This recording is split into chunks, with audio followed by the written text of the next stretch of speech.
21 जून को इटावा के दादरपुर गांव में भागवत गीता का पाठ करने को गए दो कथावाचक जिनका नाम था मणि सिंह यादव और संत सिंह यादव की भारी अपमानजनक स्थिति हुई और उनसे जबरन सिर मुंडवाया गया और उनके ऊपर हाथ पैर भी चलाया गया। अत्याचार भी बहुत हुआ क्योंकि उनके ऊपर आरोप था कि वो अपनी जाति जो थी वो छुपा रहे थे। इस घटना का वीडियो सोशल मीडिया पर वायरल हुआ, जिस पर पुलिस ने 4 आरोपियों को गिरफ्तार किया है, जिनका नाम था आशीष तिवारी, उत्तम कुमार अवस्थी, निक्की अवस्थी, मणु दुबे को गिरफ्तार किया गया है। इसी घटना के चलते अपोजिशन में अक्षय यादव, सोशलिस्ट अक्षय यादव के नाम से इंस्टाग्राम पर एक पोस्ट मुझे दिखी जिन्होंने पोस्ट कर रखा था कि इस गांव में ब्राह्मणों का पूजा पाठ कराना सख्त मना है। भाई अक्षय, सोशलिस्ट अक्षय यादव जी, मैं आपको एक चीज से वाकिफ कराना चाहता हूं कि पंडित और ब्राह्मण दोनों में जमीन आसमान का अंतर होता है। दोनों अलग अलग चीजें होती हैं। शब्द जो होते हैं वो समान दिखते हैं लेकिन अंतर होता है दोनों में। थोड़ा सा मैं आपको दिखाना चाहूंगा। ब्राह्मण जो होते हैं वो जाति वर्ण आधारित पहचान है। ब्राह्मण हिंदू समाज के 4 प्रमुख वर्णों ब्राह्मण, क्षत्रिय, वैश्य, शूद्र में सबसे ऊपर माने जाते हैं। परंपरागत रूप से वे ज्ञान, शिक्षा, धर्म और संस्कारों का कार्य करते हैं। वेद, पुराण, शास्त्रों का अध्ययन और शिक्षण करते हैं। हर ब्राह्मण जरूरी नहीं है कि धार्मिक कार्य करे या पुरोहित हो। कोई ब्राह्मण परिवार में जन्मा व्यक्ति डॉक्टर, इंजीनियर या शिक्षक हो सकता है। वह पंडित नहीं कहलाएगा जब तक वह धार्मिक कार्य न करे।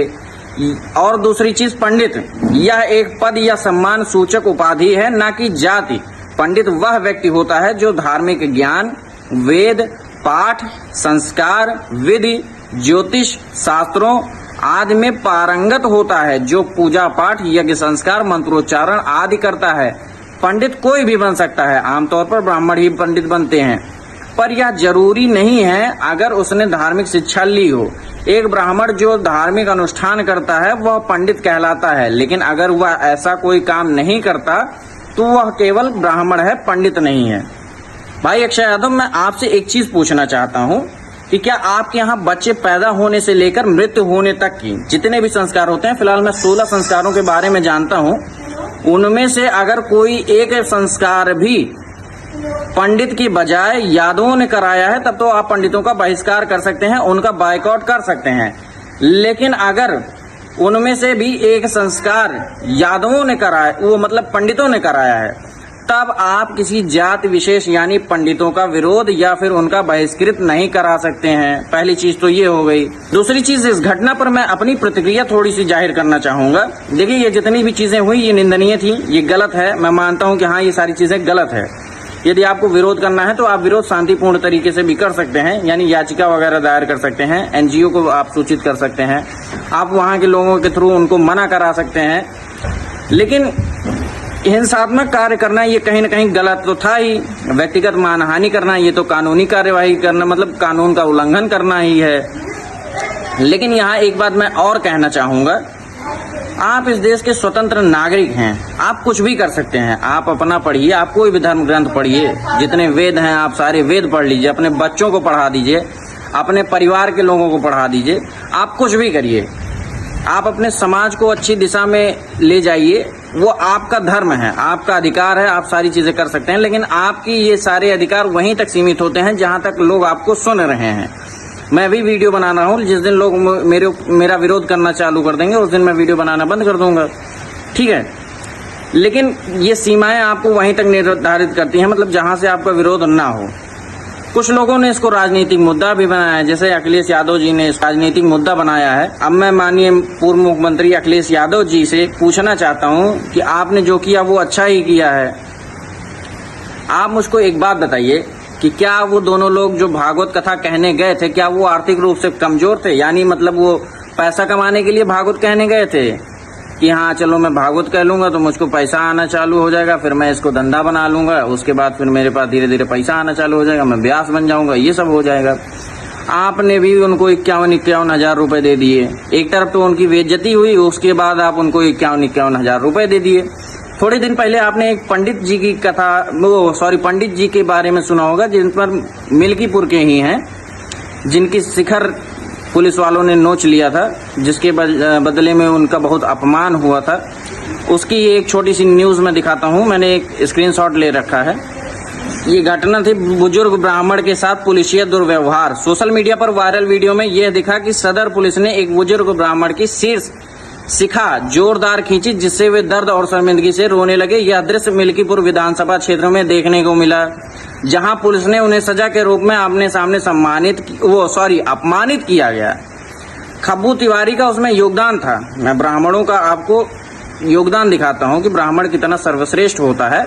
आप सुनिए।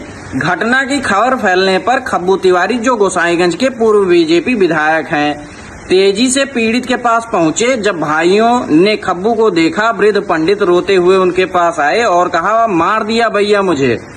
तब खब्बू ने संवेदनात्मक ढंग से उनकी स्थितियों को समझा और सहायता का आश्वासन दिया है।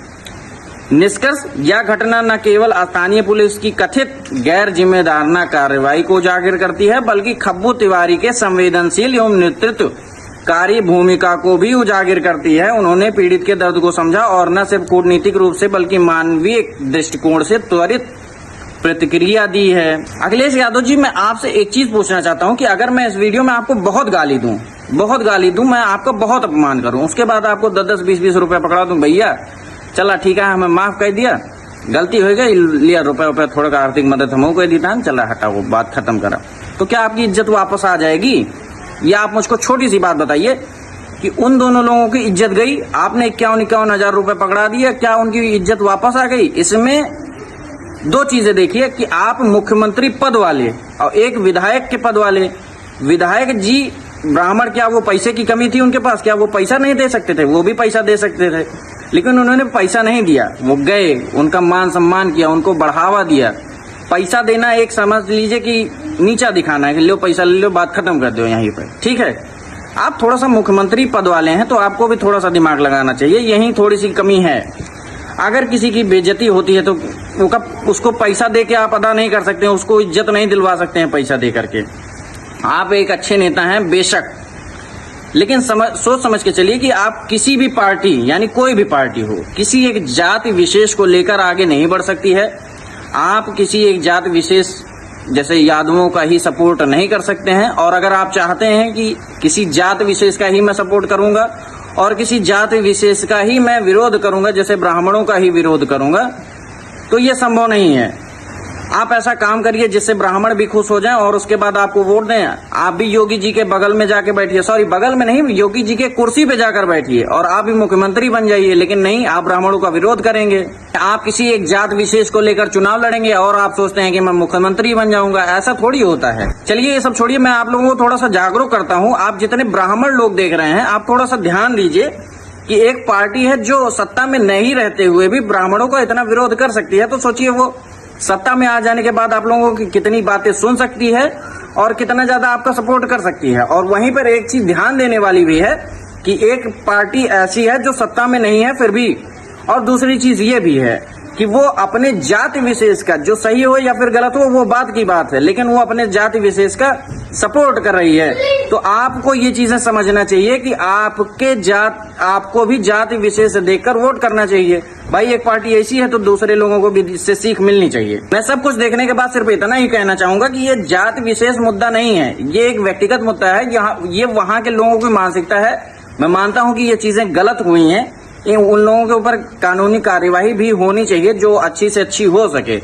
फिलहाल ये जाति विशेष मुद्दा नहीं है। वहाँ के लोगों ने ये निंदनीय कार्य किया है, उन लोगों को सजा जरूर मिलनी चाहिए।